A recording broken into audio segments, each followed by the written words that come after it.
अब मैंने हेडिंग ऐसा क्यों दिया वेक्टर्स इन फिजिक्स, क्योंकि वेक्टर्स एक कॉमन टॉपिक है। वेक्टर्स एक ऐसी चीज़ है जिससे आप कभी बच नहीं पाएंगे। कॉमन टॉपिक है फिजिक्स और मैथ्स के अंदर। तो आप मेरे एंड से इस टॉपिक को काफ़ी बार पढ़ेंगे। एक बार अभी आप पढ़ रहे हो फिजिक्स में, एक बार आप वेक्टर्स में मैथमेटिक्स के अंदर पढ़ेंगे बोर्ड के हिसाब से, और बाद में उसी वेक्टर्स को मैथमेटिक्स के अंदर पढ़ेंगे जेई मेन या एडवांस के हिसाब से। तो थ्रू आउट 2 साल वेक्टर्स टॉपिक ना बड़ा ही स्ट्रांग हो जाता है। इस बारे में हमको क्या क्या पढ़ना है, थोड़ा बहुत इंट्रोडक्शन मैंने शायद इसके पहले दिया था आपको। दुनिया में जितने भी फिजिकल क्वांटिटीज़ है, फिजिकल क्वांटिटीज़ यानी जैसे मास होता है, लेंथ होता है, टाइम होता है, फोर्स होता है, टॉर्क होता है, इन सभी को मेजरली, है ना, मेजरली 2 हिस्सों में बांटा गया है। एक तो स्केलर और दूसरा क्या, वेक्टर।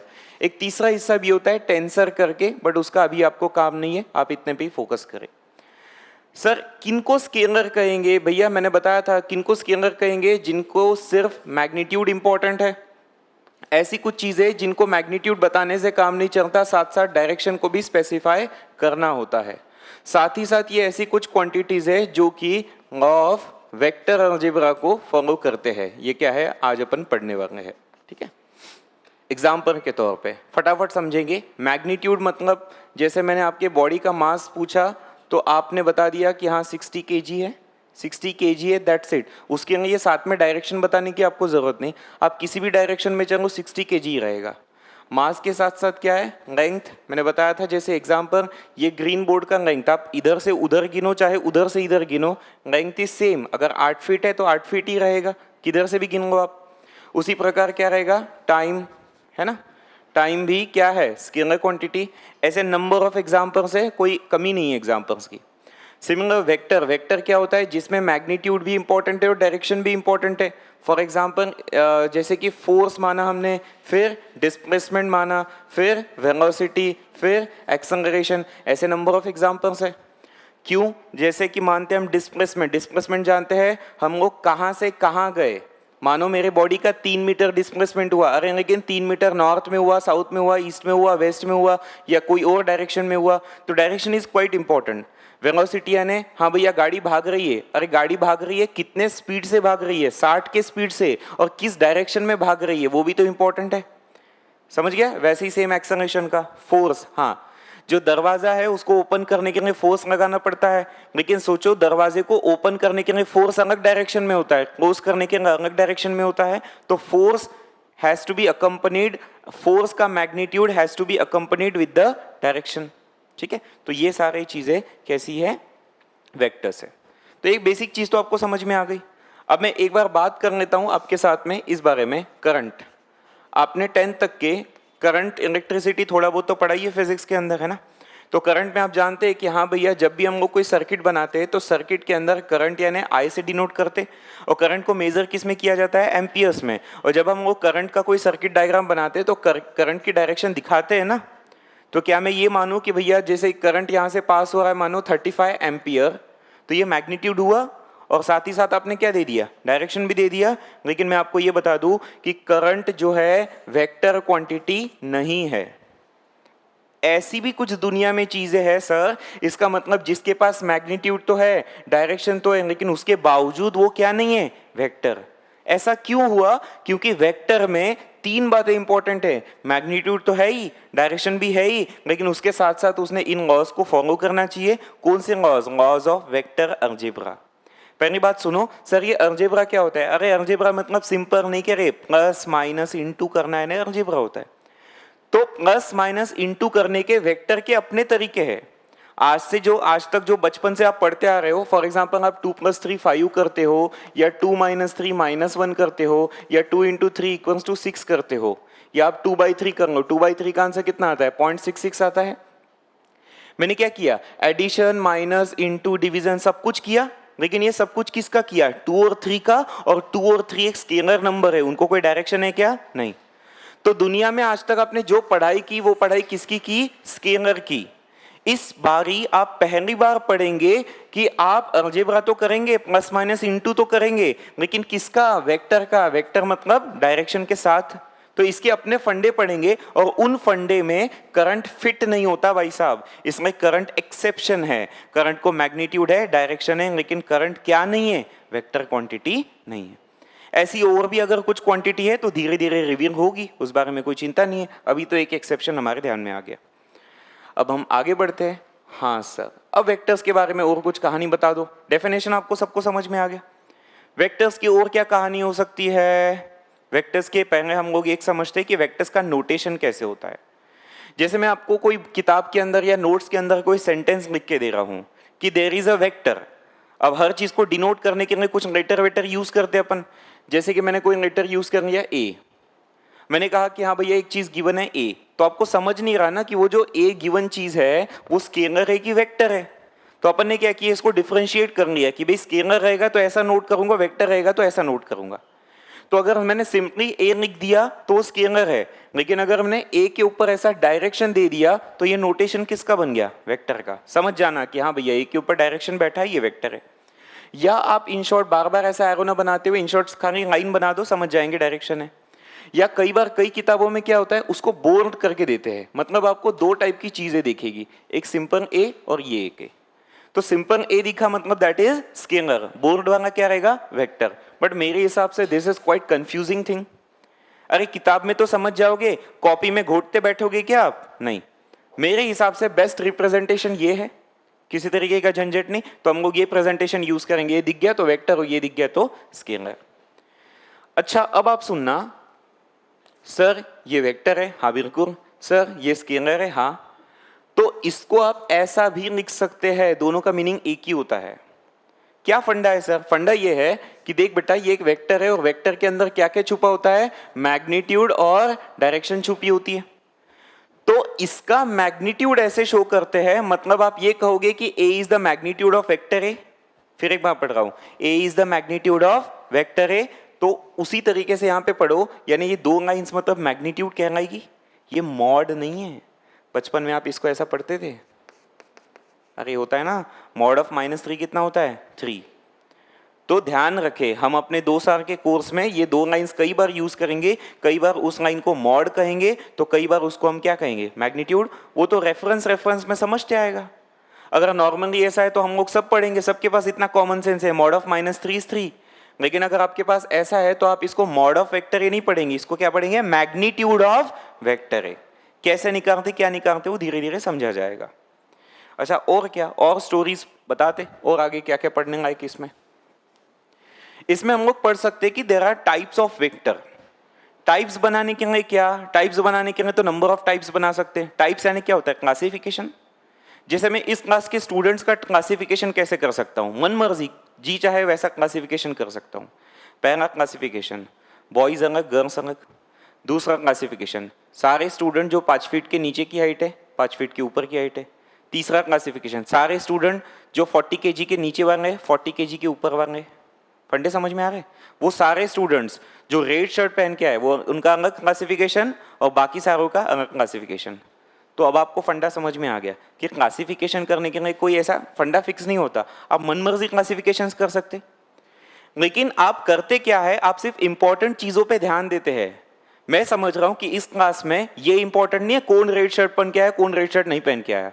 हाँ ये इंपॉर्टेंट हो सकता है, how many are the boys and how many are the girls, that may be differing, है ना। तो इसलिए फंडा ऐसा है कि हम लोग वेक्टर्स का क्लासिफिकेशन, वेक्टर के टाइप तो पढ़ रहे बट खाली इंपॉर्टेंट टाइप पढ़ेंगे। और वो इंपॉर्टेंट टाइप कौन से है सर? बड़े बेसिक टाइप है बेटा। देखो सबसे पहला तो मैं कहता हूं कि उसको हम लोग कहेंगे इक्वल वेक्टर्स। अब सर ये इक्वल वेक्टर्स का क्या फंडा है? अरे बहुत आसान है यार। ये देखिए एक वेक्टर बनाएंगे, ये दूसरा वेक्टर बनाएंगे। सपोज इसको वेक्टर ए नाम दिया, इसको वेक्टर बी नाम दिया।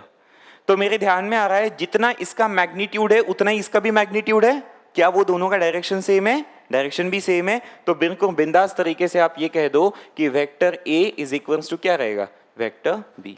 फंडा आ गया, कितना सिंपल है। So vectors are equal if their magnitude as well as direction is important. इसी को अगर मैं शब्दों में लिख के दूं तो, but that does not matter, हमको समझ में आया, बात खत्म। तो वेक्टर्स का बराबर होना मतलब उनका मैग्नीट्यूड और डायरेक्शन दोनों का बराबर होना। एक बार फिर से पूछता हूं, ये एक वेक्टर है और ये एक वेक्टर है। ये भी मानो 3 सेंटीमीटर है, ये भी मानो 3 सेंटीमीटर है, ऐसा कुछ अगर आप बनाते हैं तो बताइए क्या ये वेक्टर सेम है? क्यों सेम नहीं है? क्योंकि भाई मैग्नीट्यूड तो सेम है बट डायरेक्शन डिफरेंट है। अच्छा अब मुझे एक बात बताना, यानी यहाँ पे इस केस में वेक्टर ए और बी सेम नहीं है। नेक्स्ट, ये वाला वेक्टर ए है और ये वाला वेक्टर बी है, दोनों का मैग्नीट्यूड सेम मानता हूँ, क्या डायरेक्शन सेम है? मतलब यहाँ पे भी आप ये कहोगे कि A is not equals to B. अब नेक्स्ट सवाल मेरे एंड से आपके लिए आ रहा है, एक बात बताइए, यहाँ पे मैं कहूँगा vector A and B are having different directions, इन दोनों की डायरेक्शन डिफरेंट है। यहाँ मैं स्पेसिफाई हो जाऊँ कि इन दोनों की डायरेक्शन ऑपोजिट है। फर्क होता है ऑपोजिट और डिफरेंट में, इनकी डायरेक्शन कैसी है? ऑपोजिट, लेकिन मैग्नीट्यूड सेम है, तो इनको कहा जाता है negative vectors of each other. मतलब ये कि आपने वेक्टर ए पकड़ा, वेक्टर बी पकड़ा, हाँ आप दोनों को सेम बना सकते हैं, कारण आप किसका सहारा लेंगे? माइनस का, या माइनस आप उधर लिखो, वेक्टर बी लिखो और फिर माइनस ए लिखो, तो ये मेरा दूसरा टाइप तैयार हो गया। और दूसरा टाइप क्या लिखा मैंने? Negative vector. तो पहला क्या था? Equal vectors, same magnitude same direction. फिर क्या पढ़ा? Same magnitude opposite direction, that was negative vector. आ रहा है ध्यान में? चलो लिखते जाओ फटाफट पूरा जो भी बोर्ड पे, बहुत काम फास्ट करना है आपको।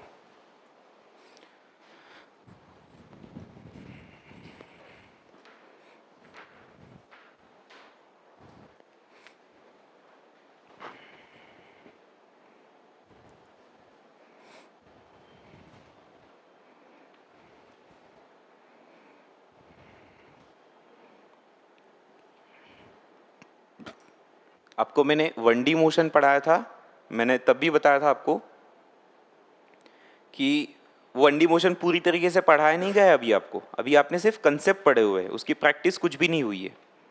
पूरा एक साथ प्रैक्टिस करेंगे काइनेमेटिक्स का।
हाँ जी, आगे बढ़ेंगे।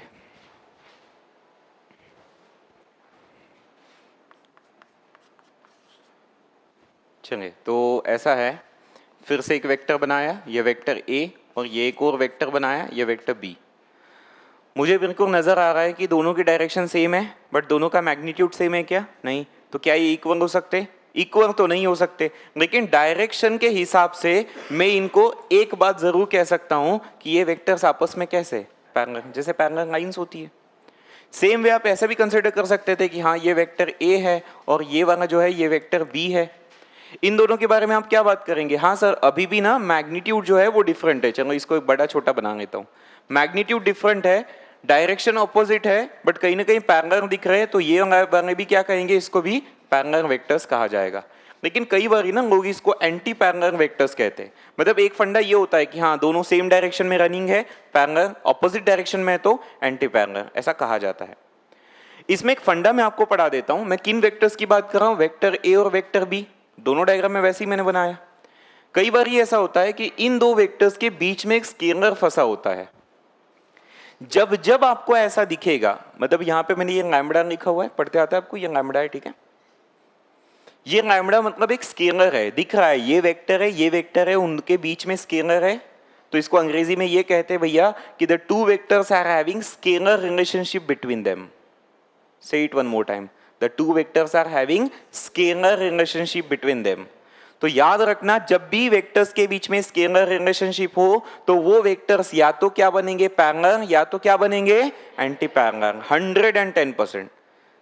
अब उसमें भी मैं आपको एक बात बता देता हूं, इसमें अगर आप दो हिस्सों में डिवाइड करें तो देखिए, अगर लैम्बडा जो है पॉजिटिव निकल के आए या तो लैम्बडा निगेटिव, कहने का मतलब लैम्डा तो एक स्केलर है, तो +3 भी हो सकता था या -3 भी हो सकता था। अगर वो +3 हो जाए तो समझ जाना दे आर पैरेलल, और अगर -3 हो जाए तो वो एंटी पैरेलल।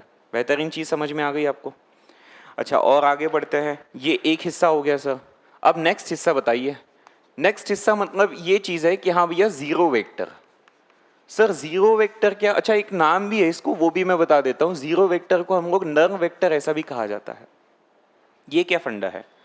अरे अगर किसी वेक्टर का, पहली बात तो समझो हाँ भाई साहब, वेक्टर होता क्या है भैया? वेक्टर के अंदर दो चीजें छुपी होती है, एक तो मैग्नीट्यूड और दूसरा क्या होता है? डायरेक्शन। अगर किसी वेक्टर के पास का मैग्नीट्यूड अपने आप में कितना है? 0, तो सिंपल है, जिसका मैग्नीट्यूड 0 है उसको क्या कहेंगे? Zero vector. अब सोच समझ के बताना, आई am talking about zero vector, है ना? तो जीरो वेक्टर को 0 लिखूं या 0 पे ऐसा लिखूं, आपको क्या लगता है दोनों में से क्या सही है? Is the first one correct? I don't think it is, क्योंकि आपने 0 लिखा। अरे जैसे ही आपने शब्द का इस्तेमाल किया वेक्टर, तो वेक्टर के पास डायरेक्शन होना जरूरी है। क्या इसके पास डायरेक्शन है? इसके पास डायरेक्शन दिया, तो आपका ये नोटेशन सरासर गलत है। कई बार हम घाई गर्दी में इसको यूज कर लेते हैं, but let me tell you technically correct चीज ये है। इसको आप पढ़ोगे जीरो वेक्टर, इसको तो आप 0 पढ़ोगे ना। अब एक और फंडा आता है, ये एक बार एमसीक्यू आ चुका है मेडिकल एग्जाम में, कि जीरो वेक्टर या नल वेक्टर जो होता है उसकी डायरेक्शन क्या होती है। तो बच्चे इसका अलग अलग जवाब देते थे। बच्चों को ऐसा लगता है कि सर जब इसके पास मैग्नीट्यूड है ही नहीं तो डायरेक्शन कहां से रहेगा? No magnitude that means no direction. गलत है। आप ऐसा सोचो, if there is no magnitude, अगर मैग्नीट्यूड 0 है तो किसी भी डायरेक्शन में भेज दो ना, क्या फर्क पड़ता है? दो सेंटेंसेस को ध्यान में रखो। पहली बात, अगर मैंने कहा नो मैग्नीट्यूड नो डायरेक्शन, अरे अगर नो मैग्नीट्यूड और डायरेक्शन दे ही नहीं रहा तो फिर तो वो वेक्टर ही नहीं बना ना। बट मैं तो पूछ रहा हूं कि जीरो वेक्टर, जैसे ही वेक्टर बोल दिया मतलब डायरेक्शन देना जरूरी है। अब डायरेक्शन कौन सी दूं? यार कोई भी दे दे, क्योंकि मैग्नीट्यूड वैसे भी क्या है? 0। तो आप इसको क्या कहेंगे? Vector having zero magnitude and arbitrary direction. Arbitrary मतलब एनी डायरेक्शन। बहुत इंपॉर्टेंट है, समझ में आ गया ये point? What is zero vector? Vector having zero magnitude and arbitrary direction. लिख पाओगे ये चीज? Vector having zero magnitude and arbitrary direction, उसको हम लोग जीरो वेक्टर कहेंगे। ये भी फंडा क्लियर हो गया। उसके बाद में नेक्स्ट हम लोग पढ़ते हैं, और नेक्स्ट फंडा जो हम लोग को पढ़ना है वो है, जीरो वेक्टर हो गई भैया पढ़ाई करके, चलो एक पढ़ते यूनिट वेक्टर, है ना? साहब यूनिट वेक्टर का फंडा क्या है? उसके भी पहले हम लोग ऐसा पढ़ लेते, ऑर्थोगोनल यूनिट वेक्टर। ठीक, इसका फंडा हम पढ़ते। क्या आपने ये शब्द सुना है इसके पहले, ऑर्थोगोनल? कभी किसी ने सुना होगा या आगे चल के काफी बार सुनोगे। अच्छा, आपने ये शब्द सुना है 90 डिग्री? 90 डिग्री का मीनिंग सबको पता है। मैं आपको बता देता हूँ जनरल यूज कैसे होता है। वैसे ये यूजेस को आप तोड़ भी सकते हो अपने शब्दों में, कैसे भी यूज कर सकते हैं, बट एक स्टैंडर्ड यूज मैं आपको बताता हूँ। 90 डिग्री को कई बार आप परपेंडिकुलर पढ़ते, बराबर? परपेंडिकुलर यानी 90 डिग्री। इसी को आप दूसरी तरीके से नॉर्मल भी पढ़ सकते, इसी को आप तीसरे तरीके से ऑर्थोगोनल भी पढ़ सकते। सबका मीनिंग क्या होता है? 90 डिग्री। तो सर ये 3 शब्द बने क्यों हैं? बने इसके लिए बेटा, राइटिंग वर्क बाद में करो, वो सबसे कम इंपॉर्टेंट चीज है राइटिंग, है ना? समझना इंपॉर्टेंट है। सर इनका यूज कब कब करते हैं? परपेंडिकुलर का फंडा ऐसा है कि कोई दो लाइंस खींच लो और वो दोनों लाइंस में क्या है? 90 डिग्री। तो आप ये कहते हैं कि line 1 and line 2 are perpendicular to each other. Next ऐसा है, नॉर्मल किसको कहते हैं? आपने एक प्लेन कंसिडर किया, आपको समझता है ना भी प्लेन यानी क्या होता है? प्लेन यानी कोई भी 2D चीज जिसको 2 डायमेंशंस है। जैसे ग्रीन बोर्ड को लेंथ ब्रेड्थ है, 2 डायमेंशन है। आपके रजिस्टर में जो पेज है वो पेज के भी 2 ही डायमेंशन मैटर करते, कितना लेंथ ब्रेड्थ है। तो वो सारी चीजें प्लेन मानी जाती है। जैसे दीवार, ये दीवार क्या है? प्लेन है, ठीक है? तो आपने ऐसा कोई एक प्लेन बना लिया, जैसे एक दीवार मैंने बना लिया, और ये दीवार से निकलता हुआ ये एक लाइन है जो कि आपने 90 डिग्री पे बनाया। ये बिल्कुल वैसा ही हुआ जैसे ग्रीन बोर्ड पे ये मैंने चौक बनाया, ये चौक ठीक 90 डिग्री पे। अभी अगर मैं टेढ़ा कर दूंगा तो 90 पे नहीं रहेगा, लेकिन अभी तो 90 पे है। अब आप समझ गए? तो ऐसे वक्त में क्या यूज करूंगा? नॉर्मल शब्द। यानी हम ये कहेंगे कि there is a line which is normal to the plane, line which is normal to the plane. फंडा क्लियर है? अब नेक्स्ट, अब मैंने क्या किया, ये एक प्लेन बनाया, ठीक है, और उसके बाद में एक ऐसा दूसरा अपन प्लेन बना लेते यहां से। तो अपने आप में आपको इन दो प्लेन्स के अंदर 90 डिग्री दिखेगा। ये बिल्कुल ऐसा ही है जैसे ये दीवार और ये फ्लोर। अरे फ्लोर अपने आप में एक प्लेन है, दीवार भी प्लेन है, और दोनों के बीच में 90 दिखाई दे रहा है आपको। तो ऐसे टाइम पे फिर से आप कहेंगे कि this is one plane, this is another plane, and the two planes are orthogonal to each other. ठीक, ऐसा ऐसा होता है। मैंने कहा जरूरी नहीं है कि आप इसका ऐसे ही स्टैंडर्ड यूज करें, बट हाँ ऐसा होता है। सबका मीनिंग 90 डिग्री, इतना तो मेरे को ध्यान में आ गया। अब आगे बताओ सर, आगे बताओ, ऑर्थोगोनल यूनिट वेक्टर यानी क्या होता है? ऑर्थोगोनल यूनिट वेक्टर, यूनिट, सबसे पहले वेक्टर पे आ जाता हूँ। सर वेक्टर का मतलब क्या होता है? मैग्नीट्यूड और डायरेक्शन। पहले डायरेक्शन की बात करते हैं। ये कमरे में है ना, जैसे अपन लोग कभी भी कोई चीज पढ़ते, जैसे एक कमरा 3D आप सबको समझते, किसी भी चीज में कुछ अगर भर पा रहे हो, यहाँ पे मैंने नंबर ऑफ स्टूडेंट्स भर दिए तो ये 3D हो गया, जिसको 3 डायमेंशंस है। जैसे कोई पानी का जार होता है, वो जार में आप पानी भर सकते हो, इसलिए आप उसको क्या कहते हैं? 3D। ये जो ग्रीन बोर्ड है, इसके अंदर मैं पानी भर सकता क्या? नहीं, इसलिए 2D है। समझ गया? एकदम सिंपल लैंग्वेज बता रहा हूँ। जिसमें कुछ भर पा रहे हो दैट इज 3D। तो जिसमें भी कुछ भर पा रहे हो वो 3D है। 3D मतलब 3 डायमेंशन, मतलब उसके अंदर 3 एक्सिस आपके इंपॉर्टेंट रहेंगे। ये 3 एक्सिस मैंने बना लिए है, X Y and Z axis, और बीच में क्या बनता है आपका? ओरिजिन बनता है। अच्छा आगे बढ़ेंगे। इसमें अपन क्या करते, अपन ना पहले से बता के रख देते कि एक्स डायरेक्शन में जाना, इशारों में चीजें चलेगी ना, इशारों में चीजें अपने को आगे आगे बढ़ाना है। और यूनिवर्सली वर्ल्ड वाइड ये एक्सेप्टेड है, साइंटिस्ट ने बैठ के डिसाइड कर लिया कि भैया जब भी मेरे को एक्स एक्सिस के डायरेक्शन में जाना है तो मैं ये कहूंगा कि वो वाली जो डायरेक्शन है उसको मैं आई से डिनोट करूंगा, और ये वाई वाली जो डायरेक्शन है उसको मैं जे से डिनोट करूंगा, और इसको मैं के से डिनोट करूंगा। ठीक है, अब फंडा अलग हो गया। सर आपने हमको कुछ ऐसा पढ़ाया था कि वेक्टर को ऐसी डायरेक्शन दी जाती है या तो ऐसा दिया जाता है, लेकिन आपने ऐसा कभी नहीं पढ़ाया। इसका फंडा हमको आप समझाओ, समझाना क्या है? ये मैंने कहा था वेक्टर है, और इसको जो पढ़ते इसको पढ़ते ए कैप। यहाँ पे ए के ऊपर सिंपल डायरेक्शन है, इसको पढ़ने का तरीका क्या है? A cap. तो ए कैप का मतलब होता है यूनिट वेक्टर। ये डिनोशन किसका हो जाएगा? यूनिट वेक्टर का। अच्छा इसकी डेफिनेशन बताना बहुत सिंपल है, बहुत ही सिंपल, क्योंकि ऐसा वेक्टर जिसका मैग्नीट्यूड यूनिट है, यूनिट माने क्या होता है? 1। तो ऐसा वेक्टर जिसका मैग्नीट्यूड 1 है, जैसे कि मानो आपने दरवाजे पे फोर्स लगाया 1 न्यूटन का, समझ में आ रहा है? मेरे बॉडी का डिस्प्लेसमेंट हुआ 1 मीटर, समझ रहा है? तो वो डिस्प्लेसमेंट क्या हुआ? Unit vector. फोर्स क्या लगा? यूनिट, है ना? तो यूनिट वेक्टर हमको समझ गया। तो जब भी कैप लगा रहेगा तो उस कैप वाले फंडे को मैं क्या कहूंगा? यूनिट वेक्टर कहूंगा। आगे ध्यान में, अब और आगे। तो क्या अब मानने को तैयार है कि आई जे के ये अपने आप में क्या है? यूनिट वेक्टर है। यूनिट वेक्टर है, ओके ओके ओके। इसका मतलब मैं हमेशा से याद रखूंगा, I J K are the unit vectors which are 90 degree to each other. Boss ध्यान दो, एक्स वाई को 90 पे होता है, ये भी 90 पे होता है, ये भी 90, सारे अपने आप में 90 में होते हैं, सारे अपने आप में 90 में होते हैं। तो 90 के अंदर क्या क्या शब्द यूज किए जाते हैं वो मैंने बताया आपको। ठीक है, तो क्या मैं ऐसा कह सकता हूं all of the vectors are orthogonal to each other? क्योंकि इसमें प्लेन्स भी आ रहा है ना, रोल कौन क्या आ रहा है? प्लेन। प्लेन समझता है आपको? एक्स वाई एक्सिस से बना हुआ ये वाला जो पीछे का सरफेस है उसको आप एक्स वाई प्लेन कहते हो। कहते हो क्या? जैसे ये कमरे की बात करेंगे, अगर वो कोना आपने पकड़ा, वो कोने से ये एक्स एक्सिस इधर, ऊपर जाने वाला वाई एक्सिस, इधर जाने वाला जेड एक्सिस। सुनो एक बार फिर से, ये एक्स और ऊपर जाने वाला वाई, तो ये जो है दीवार, इसको एक्स वाई प्लेन कहोगे। वो वाई और वो जेड, तो उस दीवार को वाई जेड प्लेन कहना पड़ेगा। ये एक्स और ये जेड, इसमें इस फर्ची को, इस फर्श को हम लोग एक्जेक्ट प्लेन कहेंगे। तो आपको समझ में आ गया? एक बार फिर से बताओ, ये एक्स वाई प्लेन, ये वाई जेड प्लेन, और ये क्या है? Exact plane.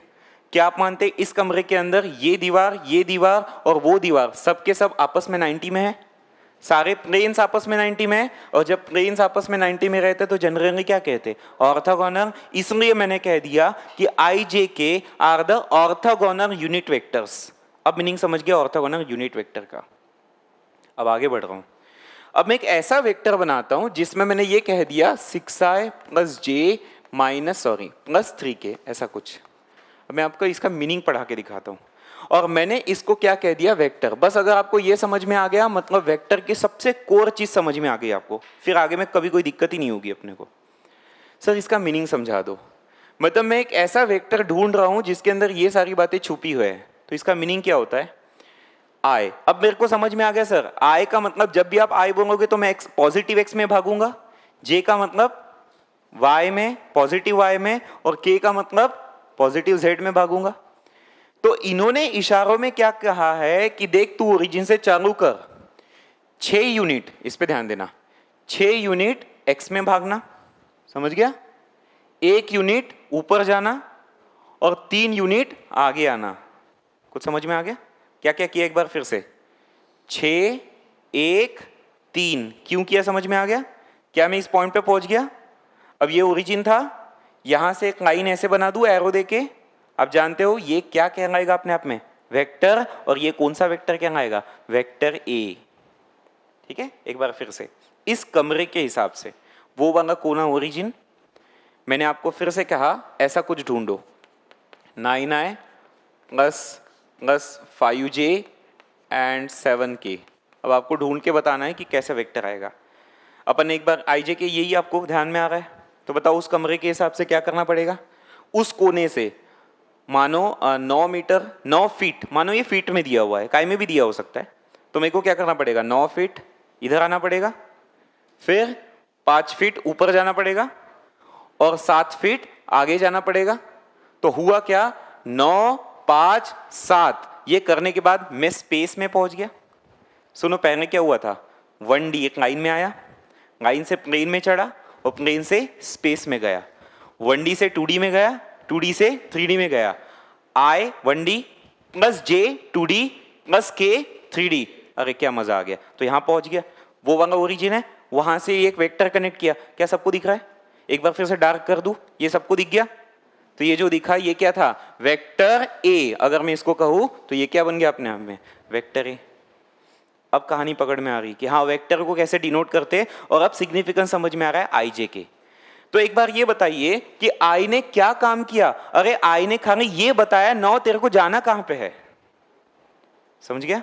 आई ने बताया 9 तेरे को जाना कहां पे है, जे ने बताया 5 तेरे को जाना कहां पे है, और के ने बताया फिर से 7 तेरे को जाना कहां पे है। तो एक बार फिर से बताइए, आई जे के का काम था साथ वाले मैग्नीट्यूड को गाइड करना, डायरेक्शन देना।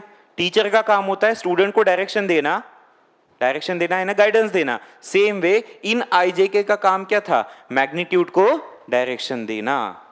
तो आज से मैंने मरते दम तक ये चीज याद करनी कि यूनिट वेक्टर का काम होता है मैग्नीट्यूड को डायरेक्शन देना। बोलो, यूनिट वेक्टर का काम मैग्नीट्यूड को डायरेक्शन देना, यूनिट वेक्टर का काम मैग्नीट्यूड को डायरेक्शन देना। पक्का पक्का ध्यान में आ गया आपके? इस पे बहुत सारे क्वेश्चंस मैं कराऊंगा, ठीक है? लिखो मार्जिन के ऊपर, हिंदी में लिखो, यूनिट वेक्टर का काम, जैसे एसएमएस लिखते हो ना, क्योंकि अब तो आपको हिंदी लिखनी आती नहीं ज़्यादा, अंग्रेजी में हिंदी लिखो। यूनिट वेक्टर का काम है मैग्नीट्यूड को डायरेक्शन देना।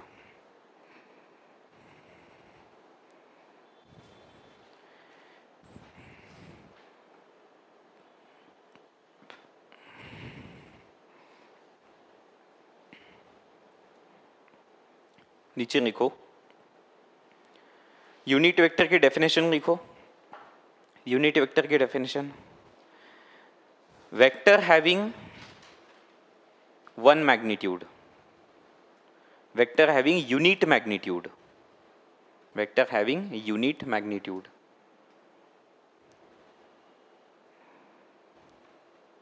डिनोशन का तरीका लिखो ऐसे, ए कैप, ऐसा तरीका बहुत इंपॉर्टेंट है, ए कैप। अच्छा, यूनिट वेक्टर में भी खास तरीके की कौन सी चीज है, ऑर्थोगोनल यूनिट वेक्टर। लिखो उसके नीचे, वो बाद में लिख देना, आप डरो मत, वो है वहीं पे, मैं जो बता रहा हूं वो लिखते जाओ। Orthogonal unit vector, orthogonal unit vector. उसके अंदर आप ये वाला डायरेक्शन बना लो, ये आई जे के वाला फंडा।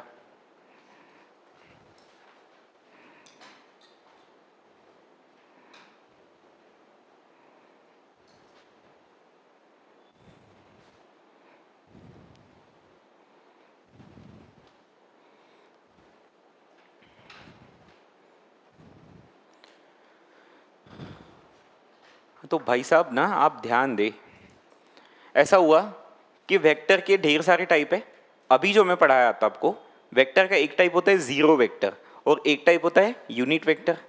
चलिए बात करें जीरो वेक्टर पे। जीरो वेक्टर मतलब जिसका magnitude zero, direction arbitrary. Zero vector यानी magnitude zero, direction arbitrary. Let's talk about unit vector.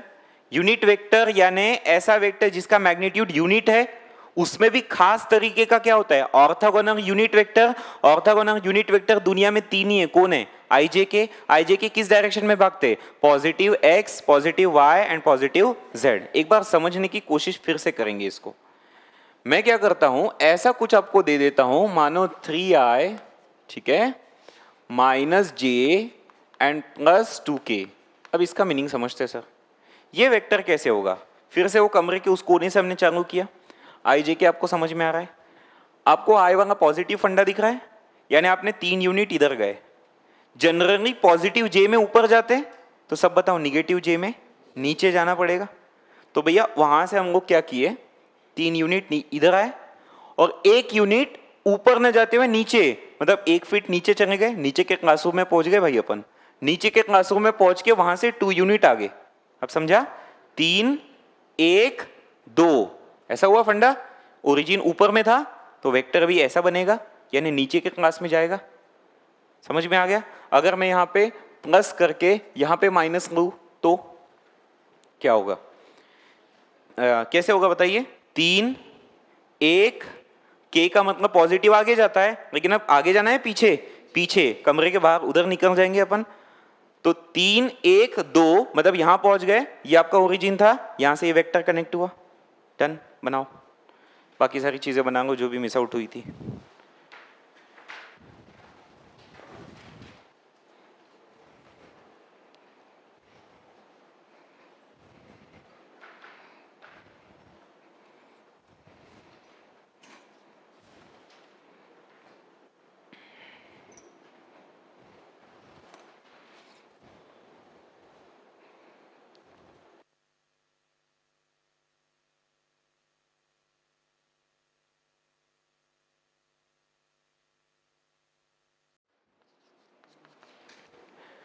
तो अगर मैं कोई एक वेक्टर मानता हूं जो कुछ ऐसा दिया है, एक्स आई वाई जे जेड के, बातें नहीं करेगा कोई, एक्स आई वाई जे जेड के करके। अब मेरे को कोई पूछता है कि साहब इसका मैग्नीट्यूड बताओ। मैंने कहा था देखो डायरेक्शन हटा लिया मतलब मैग्नीट्यूड बचा, या आपको ये भी तरीका आना चाहिए, इसका भी मीनिंग सेम होता है। तो मीनिंग सेम होता है, इसका मतलब ये है कि सर देखो ये पूरे स्ट्रक्चर में आई जे के लोग डायरेक्शन देते हैं।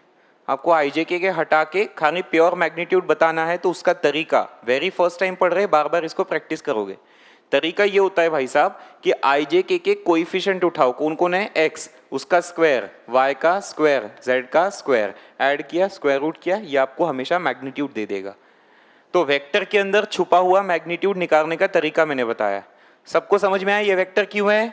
क्योंकि इसके अंदर मैग्नीट्यूड डायरेक्शन ऐसा छुपा हुआ है और उसमें से केवल मैग्नीट्यूड निकालने का ये तरीका है।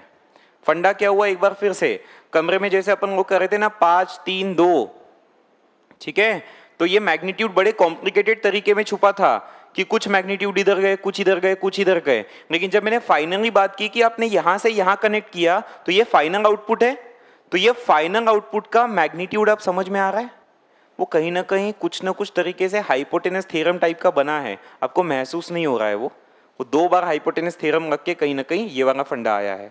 ठीक है, तो खैर आप उतने डिटेल में जाने की जरूरत ही नहीं, ये तरीका हो गया मैग्नीट्यूड निकालने का। पहला तरीका, पहली चीज। दूसरी चीज कि सर कभी मेरे को कोई पूछता है यूनिट वेक्टर ए क्या है। एक बार फिर से कहता हूं, ये एक वेक्टर है जिसके अंदर 2 बातें छुपी है, कौन सा, मैग्नीट्यूड एंड डायरेक्शन, उनको कंपोज करके दिया है। उसमें से अलग ये क्या होता है, ये होता है मैग्नीट्यूड, उसमें से अलग ये क्या होती है, डायरेक्शन।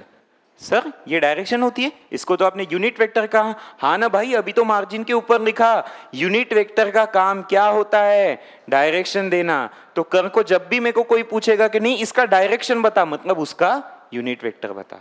बोलो फिर से, जिसका भी डायरेक्शन देना उसका क्या बताओगे, यूनिट वेक्टर। और यूनिट वेक्टर का फॉर्मूला सुनो, vector divided by its magnitude. Quite simple as that. That means क्या करना, वेक्टर. हाँ जी, वेक्टर कौन था, वही xi yj zk, है ना, डिवाइडेड बाय सर मैग्नीट्यूड कैसे निकाला, तो ये ऐसे under root of X square Y square Z square. ये मेरा आंसर रहेगा.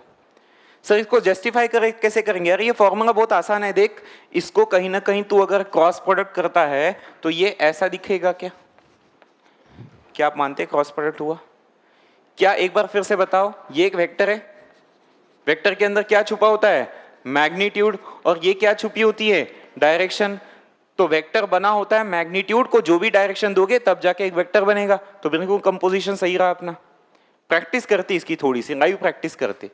एक वेक्टर ए दे रखा है आपको जिसका है 3i प्लस जे प्लस 2k करके.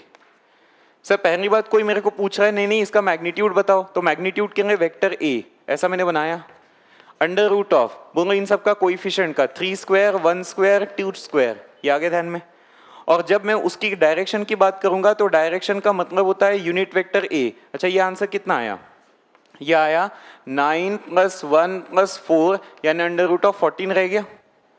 अच्छा और ये बताने का तरीका, कभी भी यूनिट वेक्टर मतलब vector divided by its magnitude, ऐसे याद करना, vector divided by its magnitude. तो वेक्टर कौन है भाई साहब, 3i j 2k, ठीक है. और उसको डिवाइडेड बाय क्या करना, मैग्नीट्यूड यानी रूट 14. ये आपका आंसर है डायरेक्शन का.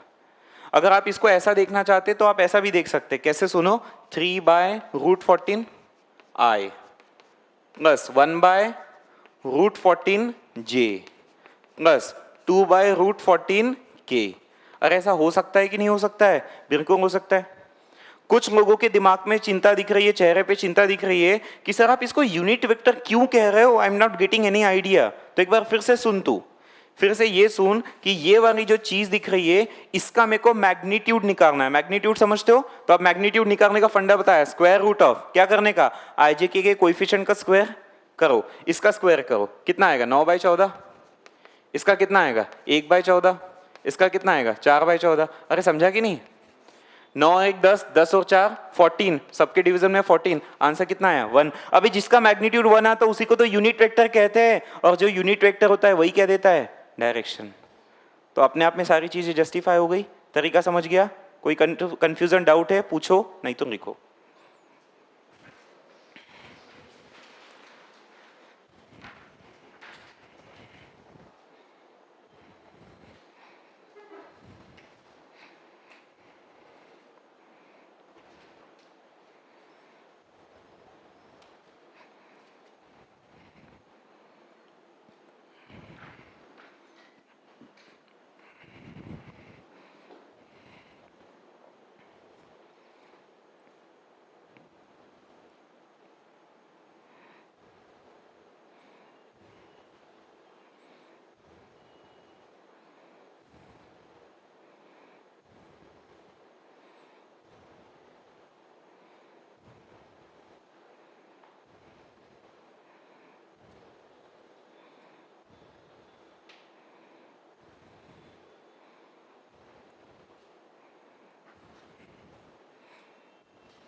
हाँ जी, एक छोटू क्वेश्चन देखते हैं अपन। क्या लिखा है? Find the force of magnitude 16 Newton in the direction of vector A. इसका मतलब मैं आपको समझाता हूँ, वन बाय वन स्प्लिट करते ना। फाइंड फोर्स, अच्छा मेरे को फोर्स निकालना है। अरे लेकिन पता है ना, फोर्स तो वेक्टर क्वांटिटी है। फोर्स वेक्टर क्वांटिटी है, मतलब ये ऐसा डिनोट करना चाहिए एफ के ऊपर एरो।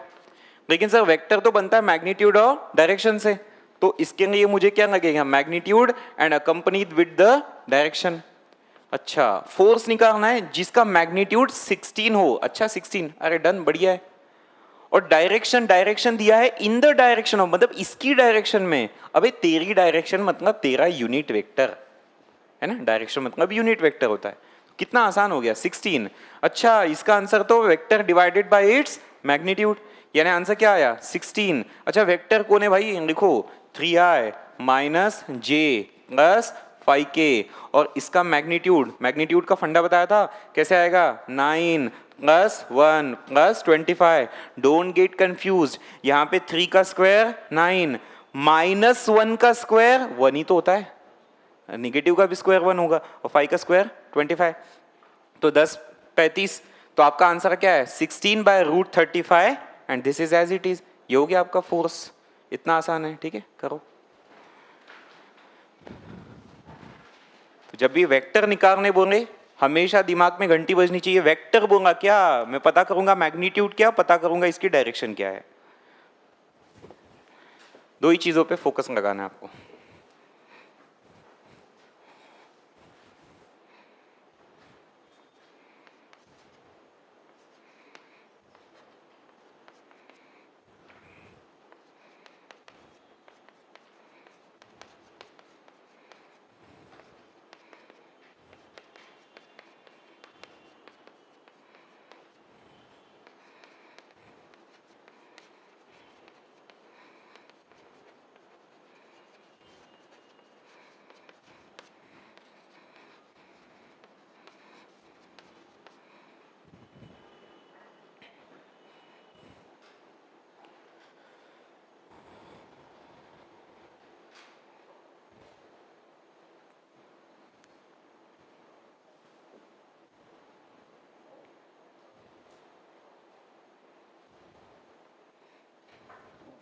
अच्छा, एक और क्वेश्चन बनाते हैं अभी अपन,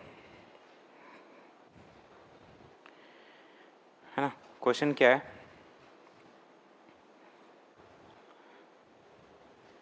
वेक्टर है, वेक्टर बी दे दिया, और आपको बोला है फाइंड द फोर्स।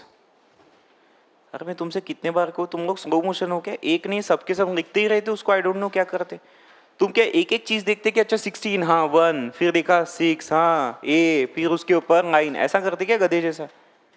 अरे एक बार समझा दिया, खुद से किया करो यार जल्दी जल्दी, फंडा समझो बस। वेक्टर ए वेक्टर बी दिया है, आपको पता है आपका एंट्रेंस एग्जाम कैसे होता है? जेई मेन का एग्जाम या नीट का एग्जाम क्या फंडा है भैया? जेई मेन में आप मान लो एक क्वेश्चन के पीछे 2 मिनट आपको मिलते हैं, है ना। कितने क्वेश्चंस होते हैं जेई मेन के अंदर? 90 क्वेश्चंस। 3 घंटे का पेपर होता है, 3 घंटे यानी कितना होता है? 180 मिनट। डिवीजन करते आता है तो एक क्वेश्चन को कितना मिल रहा है आपको? 2 मिनट। सर ये कौन सा क्वेश्चन है? अभी ये वो क्वेश्चन है जो लाइफ में शायद तूने कहीं पढ़ा नहीं होगा। 30 में से 5-10 क्वेश्चन कहीं मिल जाते हैं जो हाँ एग्जैक्टली मैंने कहीं पढ़े हैं। कम से कम 20 क्वेश्चन तो आपको एकदम नए मिलेंगे किसी भी सब्जेक्ट में। तो फंडा ये है कि ये वो क्वेश्चन है जो आपने कहीं कहीं पढ़ा नहीं है कभी, पहली बार उसको पढ़ना भी है, उसको समझना भी है, उसके ऑप्शंस में एक बार नज़र घुमाना है, उसको सॉल्व करना है और उसको अटेम्प्ट करना है। ऑनलाइन कर रहे हो तो खाली क्लिक करना है, ऑफलाइन कर रहे हो तो जो भी डार्क करना है। खैर अभी तो ऑनलाइन एग्जाम हो गया आपका, मतलब आप समझ रहे, ये तो मैं पढ़ा रहा हूँ, उसको रिवाइज कर रहा हूँ, उसके बाद छटाक भरे के क्वेश्चन को आपको 3 मिनट कॉपी करने में लग रहा है। What I am talking about is final exam, NEET, JEE, BITSATs, आप जो भी दो, इससे ज्यादा वक्त कहीं नहीं मिलने वाला। ये मैक्सिमम टाइम है, जेई मेन में सबसे ज्यादा टाइम मिलता है आपको। एक क्वेश्चन 2 मिनट में करना है। अब आ रहा है स्पीड क्या होनी चाहिए। हम लोग क्या गलती करते, 10वीं तक की आदत है, कंटिन्यू करते, हम लोग ये धीरे धीरे लिख रहे। सर भी बहुत टाइम देते थे, क्योंकि सर को सिलेबस पढ़ाना होता तो 2 महीने का, उसको खींचते थे 8 महीने। 10वीं का सिलेबस कितना है? पढ़ने बैठ जाओ 15-20 दिन में खत्म हो जाएगा, एक मैथ्स है साइंस, लिटरली इतना सा सिलेबस है। आप उसको साल भर खींचते हो, बल्कि 10वीं नहीं, आप तो 9 से पढ़ना स्टार्ट करते हो। तो ये आपकी मेजर मिस्टेक्स है। Let me tell you, high school में आप सबसे बड़ी गलती क्या करते हैं? सबसे बड़ी गलती ये करते हो, जब आप 8, 9, 10th पढ़ते हो तो आपका फोकस होता है कि मेरे को 8th, 9th और 10th में सब में 90% एंड अबव चाहिए। अरे क्या हो जाएगा 90% एंड अबव से? तुमको नौकरी मिल रही क्या? अरे मेरे को 8 में 99% है, वो दे दो मेरे को माइक्रोसॉफ्ट में जॉब। अरे कोई सेंस नहीं बन रहा। आपकी, आपके पेरेंट्स की और टीचर्स की ये ऐसा कुछ गलत बना पड़ा है कि आप इस पे फोकस लगाते। इसके फोकस में चक्कर में क्या होता है, आपको 8th में अगर कोई एक चैप्टर समझ में आ गया तो आप उसी चैप्टर को पूरे साल भर में 10 बार रिवाइज कर रहे हैं। क्यों रिवाइज कर रहे हैं? उसमें से एक भी शब्द EXAMR छूटना नहीं चाहिए, क्योंकि कोई EXAMR छूट गया तो मेरा 1 मार्क कट जाएगा, तो 90 के 89% बन जाएंगे, पापा डांटेंगे, टीचर डांटेंगे। इस चक्कर में आपने क्या किया, एक चैप्टर को अननेसेसरी 10 बार रिवाइज किया। जबकि एक चैप्टर को एक बार रिवाइज करते हो, बाकी 8 रिवीजन का टाइम कुछ नया पढ़ने में अगर आप लगाते ना, तो आप किस लेवल पे होते आपको अंदाजा नहीं है। आपने कभी ये नहीं सोचा 8, 9, 10th में कि मैंने साइंस का या फिजिक्स का या मैथमेटिक्स के ओलंपियाड की प्रिपरेशन करनी चाहिए, KVPY की प्रिपरेशन करनी चाहिए? ऐसा कभी भी आउट ऑफ द बॉक्स आपने सोचा नहीं। या ये नहीं सोचा कि हाँ फाइनली अगर मेरे को 11वीं 12वीं में IIT में जाना है, मेडिकल में जाना है, तो मैं जानता हूं कि कितना टफ कंपटीशन है। उस दिन मैंने आपको अंदाजा दिया था कितना टफ कंपटीशन होता है। वो डोर लगा दीजिए। तो आपको ये समझ में आना चाहिए था कि हाँ वो हम लोग गलतियां यहां तक कर चुके हैं। 10th में भी आपने मेरे को, if I am not wrong, तो क्या आप 9th की दिवाली से 10th की पढ़ाई स्टार्ट करते हैं? दिवाली या दिसंबर, सही बोल रहा हूं मैं? वहां से मतलब पूरे पूरे 14 महीने आप पढ़ते हो, और 14 महीने में मैक्सिमम टाइम वैसे भी आप साइंस और मैथ्स में गुजारते, बाकी हिस्ट्री ज्योग्राफी में उतना नहीं देते, ट्यूशंस भी मैथ साइंस लगाते।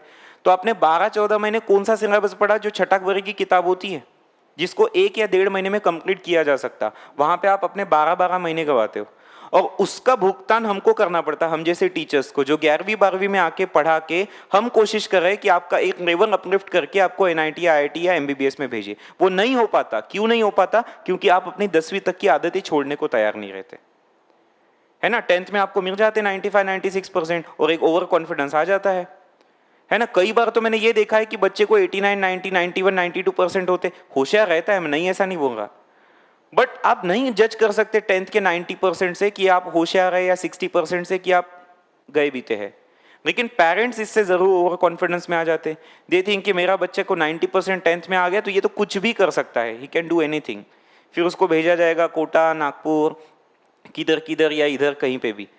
एंड वो जब भेजते हैं तो एक बार उन्होंने पैसा दे दिया टीचर्स के कोचिंग इंस्टीट्यूट में, तो इनको लगता है कि अब पूरा पूरा काम जो है वो कोचिंग का है। नहीं, किसी भी कोचिंग इंस्टीट्यूट का काम 10-20% से ज्यादा नहीं है। आपको अपने आप को लिफ्ट करना पड़ेगा।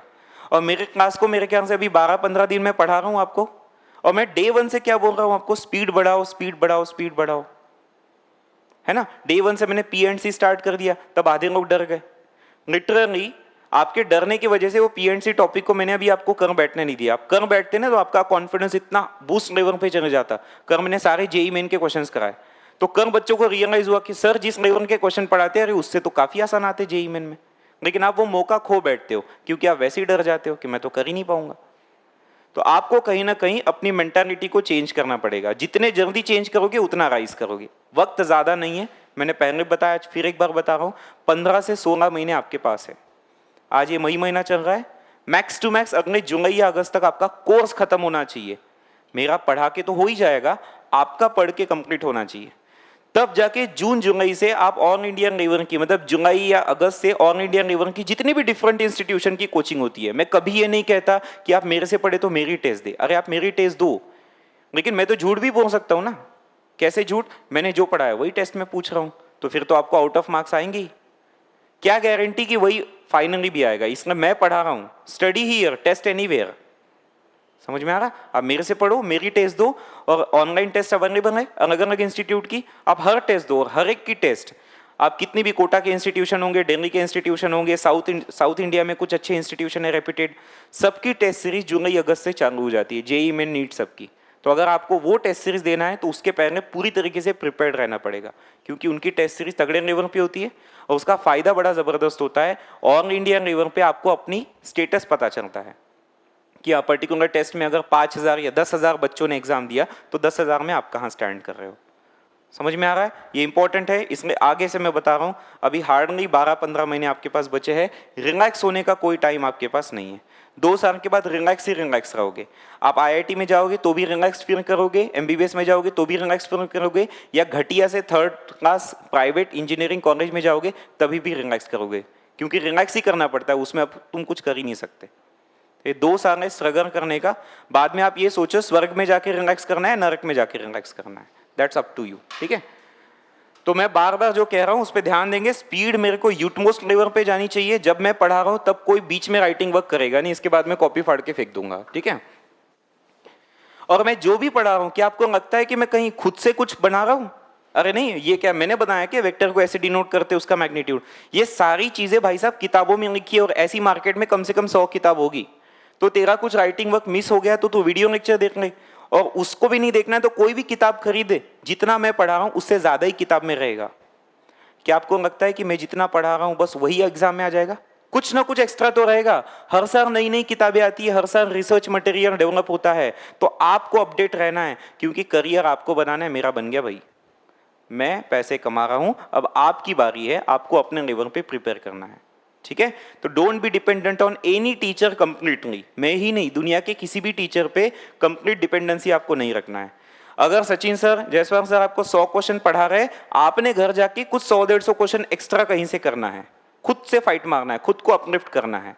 ठीक है, क्योंकि आपका कंपटीशन यहां बैठे इतने लोगों से नहीं है, आपका कंपटीशन एग्जाम दे रहे 10 लाख लोगों से, ये हमेशा सोच के रखना। और ये एटीट्यूड डेवलप करना जो 10th तक के होता है, कि आप दोस्त दोस्त तो बोलते हो। फॉर एग्जाम्पल, क्लास में 2 टॉपर है, दोनों दोस्त है, बट झूठे मोटे दोस्त रहते, कभी शेयर नहीं करते कि हाँ मेरी पढ़ाई कितनी हुई, उसकी पढ़ाई कितनी हुई। वो छोड़ो, 10वीं तक मायने रखता था कि क्लास में टॉपर कौन है, अभी क्लास में टॉपर कौन है वो मायने नहीं रख रहा। आपका कंपटीशन फिर से 10 लाख लोगों के साथ है, तो आप अगर 2 टॉपर्स अपने क्लास में है या 2 एवरेज बच्चे अपने क्लास में है, तो आप एक दूसरे को कोऑपरेट करो। हाँ भैया, मैंने ये कुछ नए क्वेश्चंस देखे, ये क्वेश्चंस तू भी जज कर। और एक बात बताता हूँ, फेनमैन पता है आपको? ठीक है, ये बहुत महान साइंटिस्ट थे फिजिक्स के अंदर, और बहुत बढ़िया टीचर भी रह चुके। इनका सबसे बढ़िया टेक्निक ये है पढ़ाई करने का, वो ये कहते हैं कि आप किसी भी चीज को पढ़ो और उसको पढ़ाओ। जब आप पढ़ाते हो ना, तो पढ़ाते पढ़ाते ज्यादा कंसेप्ट खुद को समझ में आती हो। ये मेरा एक्सपीरियंस है, लिटरली मैं बता रहा हूँ। जब मैं खुद पढ़ूंगा वो बात अलग है, मैं कभी प्लान नहीं करके आता कि मुझे क्या पढ़ाना है, किस तरीके से पढ़ाना है। आपके थोबड़े देख के जज करता हूं मैं। अच्छा समझ में आ गया तो एक ही क्वेश्चन इनफ है, 2-4 के कुछ चिंता दिख रही है तो दूसरा तीसरा क्वेश्चन भी फेंक के मारता हूं। तो उससे ऐसा है कि आपकी जितनी कंसेप्ट क्लियर नहीं हो रही उतनी मेरी हो रही है, हमेशा ऐसा होगा। तो आप भी क्या करना, कोई कंसेप्ट, अब रोज रोज तो पढ़ा नहीं पाओगे, इतना टाइम आपके पास नहीं रहेगा, बट एक आधा डिफिकल्ट कंसेप्ट रहा तो आपका काम क्या बनता है कि उसको उठाए, खुद पहले पूरा प्रिपेयर करे और किसी और को पढ़ाए। फॉर एग्जाम्पल, आपका दोस्त हो सकता है, आपके मम्मी या पापा हो सकते हैं। चिंता मत करो, वो मानता हूं कि मम्मी हो सकती है 8th क्लास ही पास होगी, 10th क्लास ही पास होगी। मेरी मम्मी 8th क्लास ही पास है, लेकिन मैंने मेरे मम्मी को कितने तो भी टॉपिक पढ़ाए, इंटीग्रेशन पढ़ा दिया, क्या क्या नहीं पढ़ाया अपने पढ़ाई के टाइम पे। और मम्मी लोग इतनी अच्छी होती है, वो कभी डिनाई नहीं करती, उनको समझता कुछ नहीं, हाँ हाँ ठीक है, दे आर लाइक एक्टिंग, हाँ समझ रहा है सब चीज। तो आपको ये नहीं सोचना है कि उसको समझ रहा है, कि आप जब समझाओगे ना, तो अगर आप गलत समझा रहे हो तो खुद ही को फील होता है वो कि हाँ मैंने कुछ गलत किया, फिर आप उसके ऊपर रिसर्च करते, तो ऐसा डेवलपमेंट होते जाता है। ये सारी चीज़ों को धीरे धीरे आप अडॉप्ट करते चलें। और अगर आपका दोस्त कोऑपरेटिव है तो that is the best way, कि भाई कुछ टॉपिक मैं तेरे को पढ़ाता, कुछ टॉपिक तू मेरे को पढ़ा, दोनों की प्रिपरेशन हो रही, दोनों का रिवीजन हो रहा। और जब आप कोई चीज़ किसी को पढ़ाते हो, बिलीव मी वो चीज़ कभी आप नहीं भूलते, कभी भी नहीं भूलोगे। ठीक है, तो वैसा आपने करना। खैर हम वापस आ जाते, काफ़ी भाषणबाजी हो गई। पॉइंट ये था कि अगर 2 वेक्टर्स दिए हैं तो find the force with magnitude A and direction of B. इसका कहना है कि आप एक फोर्स निकालो। फिर से सर, फोर्स माने क्या होता है, एक वेक्टर होता है, और वेक्टर के अंदर क्या छुपा होता है, मैग्नीट्यूड, और क्या छुपी होती है, डायरेक्शन। अच्छा sir, magnitude of vector A माने ए का मैग्नीट्यूड। अच्छा तो ऐसा लिख दूं, ए का मैग्नीट्यूड, और डायरेक्शन किसकी निकालनी है, बी का। अच्छा बी का मैग्नी डायरेक्शन मतलब क्या होता है, यूनिट वेक्टर, बताया था। तो ए का मैग्नीट्यूड फटाफट बता दो, ए का magnitude under root of 9, 16, 1, agreed. और बी का वेक्टर कैसे निकालते हैं, vector divided by its magnitude, unit vector का वो फंडा होता है। तो कितना हुआ, 26 हो गया। बी कितना है, I J -2K, और उसके नीचे उसका मैग्नीट्यूड 114, ये आपका आंसर है, बनाओ।